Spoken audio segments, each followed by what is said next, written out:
Hello বন্ধুরা, আমি engineer Shantanu আর আপনারা দেখছেন আমার চ্যানেল SM কনস্ট্রাকশন। বন্ধুরা, আজকে যে গুরুত্বপূর্ণ ভিডিওটি নিয়ে আপনাদের সামনে হাজির হলাম সেটি হলো 2025-26-এ একটি 1000 স্কোয়ার ফিট বিল্ট আপ এরিয়ার মধ্যে যখন আপনি বাড়ি বানাচ্ছেন, সেই বাড়ি বানানোর জন্য টোটাল কত কেজি রড আপনাকে কিনতে হবে, বা বলতে পারি কত কেজি রড বাড়ি বানানোর জন্য লাগবে এবং তার জন্য কত খরচ পড়বে, বা অপরদিকে বলতে পারি পার স্কোয়ার ফিট হিসেবে রডের জন্য কত টাকা খরচ পড়বে আপনার বাড়ি বানানোর জন্য। সেই হিসেবে আমি আজকে আপনাদের জন্য একটি ছোট্ট গুরুত্বপূর্ণ ভিডিও নিয়ে এসেছি। ভিডিওটি মনোযোগ সহকারে দেখবেন। যারা এই 2025 সালে শেষে এবং 2026-এ শুরুতে বাড়ি বানাবেন বলে ভাবছেন, তাদের জন্য ভিডিওটি সত্যিকারের খুবই উপযোগী এবং গুরুত্বপূর্ণ হতে চলেছে। কারণ অনেকেই যারা বাড়ি বানাবেন বলে ভাবছেন তারা কিন্তু অনেকেই ভাবতে পারছেন না বা বুঝে উঠতে পারছেন না কত রড লাগবে বা রডের জন্য পার স্কোয়ার ফিটে কত টাকা খরচ করতে পারে। আমরা সাধারণত যে হিসাবটি আমি বলবো সেটি হলো দুটো থাম্ব রুলের মাধ্যমে। এটা একটা কনজিউম করা, একটা কি এস্টিমেটের হিসেবে একটা করা এবং এক্সপিরিয়েন্সের উপর নির্ভর করে, এবং কোড হিসেবে দুটো আমরা থাম্ব রুল আপনাদের সামনে তুলে ধরবো এই হিসেবটি। এটা অ্যাপ্রক্স হিসেব না, এটা একটা অ্যাপ্রক্স হিসেব, এটা কিন্তু এক্সাক্ট হিসাব না। তো যাই হোক, চলুন ভিডিওটি শুরু করা যাক। তার আগে বলি, ভিডিওটি শুরু করার আগে বলি, প্লিজ চ্যানেলটিকে সাবস্ক্রাইব করুন। ভিডিওটি ভালো লাগলে অবশ্যই লাইক, শেয়ার, কমেন্ট করুন এবং বন্ধুদের মধ্যে শেয়ার করতে ভুলবেন না। তো চলুন, প্রথমে যেটা বলবো যে দুটো রুল আমি বলবো যে থাম্ব রুল, সেটা হলো রুল নম্বর 1-এর ক্ষেত্রে আমরা সাধারণত রেসিডেন্সিয়াল বিল্ডিং এবং কমার্শিয়াল বিল্ডিং, দুটো বিল্ডিং আমরা নর্মালি দেখে থাকি। রেসিডেন্সিয়াল বিল্ডিংয়ের জন্য এক্ষেত্রে রড লাগবে 4 কেজি থেকে 4.5 কেজি প্রতি স্কোয়ার ফিট এরিয়াতে, এবং কমার্শিয়াল বিল্ডিংয়ের জন্য 5 কেজি থেকে 5.5 কেজি প্রতি স্কোয়ার ফিট এরিয়াতে রড লাগবে। এই যে রেসিডেন্সিয়াল বিল্ডিং এবং কমার্শিয়াল বিল্ডিং, সেইগুলো যে এই যে রড লাগছে, এইটার যে হিসেবটা আমি আজকে এর মধ্যে রেসিডেন্সিয়াল বিল্ডিং, অর্থাৎ যেগুলো আমরা নর্মালি থাকি বসবাস করি, সেই রেসিডেন্সিয়াল বিল্ডিংয়ের হিসেবটাই আমি পরবর্তী রুল নম্বর 2-তে আমি পার্সেন্টেজ ওয়াইজ কংক্রিটের ভলিউমের উপর নির্ভর করে তার পার্সেন্টেজ ওয়াইজ আমি হিসেবটা দেখাচ্ছি। দেখুন, বিল্ডিংয়ের প্রতিটা পার্ট, অর্থাৎ ফুটিং, বিম, কলাম, স্ল্যাব, চাজার, লিন্টেল, স্টেয়ারকেস অর্থাৎ সিঁড়ি, প্রত্যেকটার যে এই পার্ট অংশগুলোতে ইন্ডিভিজুয়ালি কত রড লাগবে সেইটারও হিসাব আমি এই ভিডিওর মাধ্যমে আপনাদের সামনে তুলে ধরছি। একে একে আসা যাক। আমি যেটা বলবো এখন রুল নম্বর 2-তে ক্ষেত্রে যে থাম্ব রুল, সেটা হলো যে কংক্রিটের যে ভলিউম তার উপর নির্ভর করেই আমরা এই ক্যালকুলেশনটা করছি। ফুটিংয়ের জন্য normally 0.8% of volume of concrete, মানে কংক্রিটের যে ভলিউম আছে তার 0.8% করলে আমার ফুটিংয়ের ক্যালকুলেশনটা বের করতে পারবো কত কেজি রড লাগে। বিমের ক্ষেত্রে বলতে পারি 2% অফ ভলিউম অফ কংক্রিট, কলামের ক্ষেত্রে 2.5% অফ ভলিউম কংক্রিট, এবং স্ল্যাবের ক্ষেত্রে 1% অফ ভলিউম কংক্রিট এই হিসেবে রড লাগে। এখন আমি যদি প্রত্যেকটি অংশে আসি, মানে প্রতিটি এই ফুটিং, কলাম, বিম, স্ল্যাব প্রতিটি অংশে আসি, তাহলে একে একে আসবো, দেখা যাবে যে রডের ক্যালকুলেশনটা কতটা আসছে। দেখা যাক ফুটিংয়ের ক্ষেত্রে ধরলাম টোটাল নম্বর অফ ফুটিং, যেহেতু আমরা 1000 স্কোয়ার ফিট এরিয়া নিলাম 5 feet by 5 feet, base thickness 8 inch, haunch thickness 8 inch, তাহলে টোটাল ভলিউম অফ কংক্রিট 12টা ফুটিংয়ের জন্য সেক্ষেত্রে কত আসছে না 7.836 m3। এখন আমরা জানি mass is equal to volume into density, অর্থাৎ ভলিউমের সঙ্গে ডেনসিটি গুণ করলেই আমরা তার ওয়েট বা মাস পাবো। অর্থাৎ সুতরাং স্টিল রিকোয়ার্ড কত পাবো না, হিসেব করে দেখা গেছে যে আমরা 492 কেজি স্টিল পাবো। অর্থাৎ 7.836 ইন্টু 7850, যেটা হচ্ছে স্টিলের হচ্ছে আমার ডেনসিটি ইন্টু 0.8% করলাম, সেক্ষেত্রে আমার আসলো 492 কেজি বা 500 কেজি, এটা ম্যাক্সিমাম আমার রড লাগছে। এরপর আসি টাইবিমের ক্ষেত্রে। টাইবিমের সাইজ এক্ষেত্রে 10 ইঞ্চি বাই 10 ইঞ্চি ধরা হয়েছে।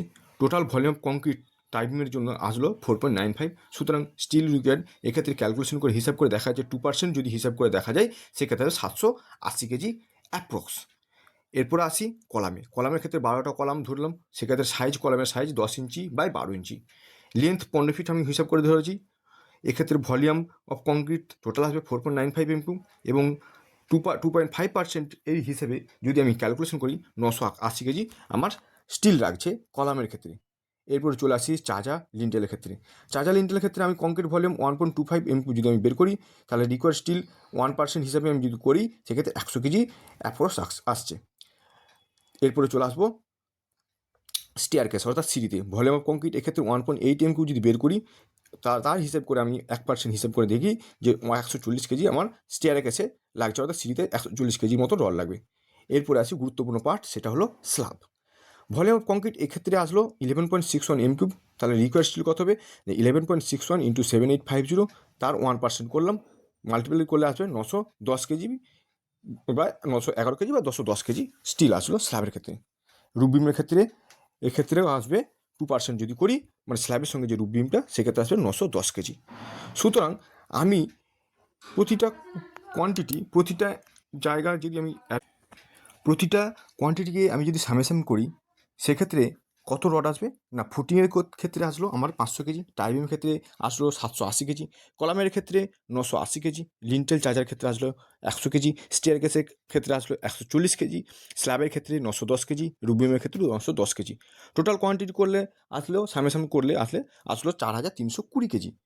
এখন এটার সঙ্গে অ্যাড ওয়েস্টেজ 5% আমি যদি অ্যাড করি ওয়েস্টেজ হিসাবে, যেটা ওয়েস্টেজ হয় সেটা 216 কেজি যদি অ্যাড করি, সেক্ষেত্রে আসবে টোটাল কোয়ান্টিটি 4536 কেজি বা 4500 কেজি বলতে পারি। এটা একটা ম্যাক্সিমাম হিসাব করা আছে, মানে মিনিমাম হিসাব না, ম্যাক্সিমাম হিসাব আমি করেছি, এবং বিম কলাম ফুটিংয়ের সাইজ হিসাবে এইটা হিসাব করা। সুতরাং এক্ষেত্রে আমি বলতে পারি যে 1000 স্কোয়ার ফিট এরিয়ার জন্য 1000 স্কোয়ার ফিট বিল্ট আপ এরিয়ার জন্য টোটাল কত লাগলো রড না 4500 কেজি, অর্থাৎ পার স্কোয়ার ফিটে কত লাগবে না 4.5 কেজি পার স্কোয়ার ফিটে আমার রড লাগছে। তো আমি যে রুল নম্বর 1-এ যেটা বলেছিলাম কমার্শিয়াল বিল্ডিং ক্ষেত্রে 4 থেকে 4.5 কেজি রড লাগবে, তাহলে কিন্তু আমার হিসাবটা মিলে গেল। এখন অ্যামাউন্ট বা কস্ট কত আসবে, খরচ কত আসবে সেটার দিকে আসি। চলুন, প্রেজেন্ট রেট আজকের ডেটে যখন সেপ্টেম্বরে 2025-এ যখন আমি ভিডিওটা বানাচ্ছি, সেক্ষেত্রে প্রেজেন্ট রেট আজকে টাটার যেমন বলছি 70 টাকা পার কেজিতে পড়ছে। এসআরএমবি সেটা 64-65 টাকার মতন পড়ছিল। তো আমি অ্যাভারেজ 65 থেকে 70 টাকা পার কেজিতে আমি যদি অ্যাভারেজ করে ধরি, তাহলে আমার সেক্ষেত্রে আসবে 2,90,000 থেকে 3,15,000 টাকা আমার রডের জন্য খরচ আসবে, অর্থাৎ 1000 স্কোয়ার ফিট এরিয়া বাড়ির জন্য। তা পার স্কোয়ার ফিটে কত আসবে সেটা বলতে পারি যে 290 টাকা থেকে 315 টাকা।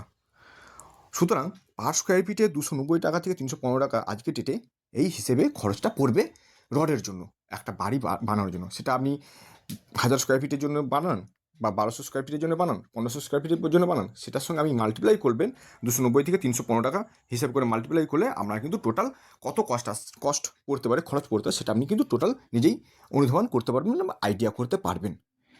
তো বন্ধুরা, কেমন লাগলো ভিডিওটি আপনারা কিন্তু অবশ্যই কমেন্ট করুন, ভালো লাগলে অবশ্যই শেয়ার করুন। ভিডিওটি ভালো লাগলে অবশ্যই কমেন্টে বলুন যে কেমন লাগলো। আর আরেকটা কথা বলছি যে এরপরে যদি আপনারা চান যে কীরকম মানে কোন অংশে মানে ফুটিংয়ে কোন রড লাগে, তার জন্য কত কেজি রড লাগে, কত এমএমের রড লাগে, বা স্ল্যাবে কত এমএমের রড লাগে, তার জন্য কত পিস লাগবে, বা কত এমএমের কত পিস রড লাগবে, টোটাল আপনি যদি এরকম টাইপের ভিডিও চান, তাহলে আমরা কমেন্ট করে বলতে পারেন, সেই ধরনের আমি ভিডিও নিয়ে আসবো আপনাদের সামনে। তো যাই হোক, আজকে ভিডিও এই পর্যন্ত। পরবর্তী ভিডিওর জন্য ততদিন ভালো থাকুন, সুস্থ থাকুন, ধন্যবাদ।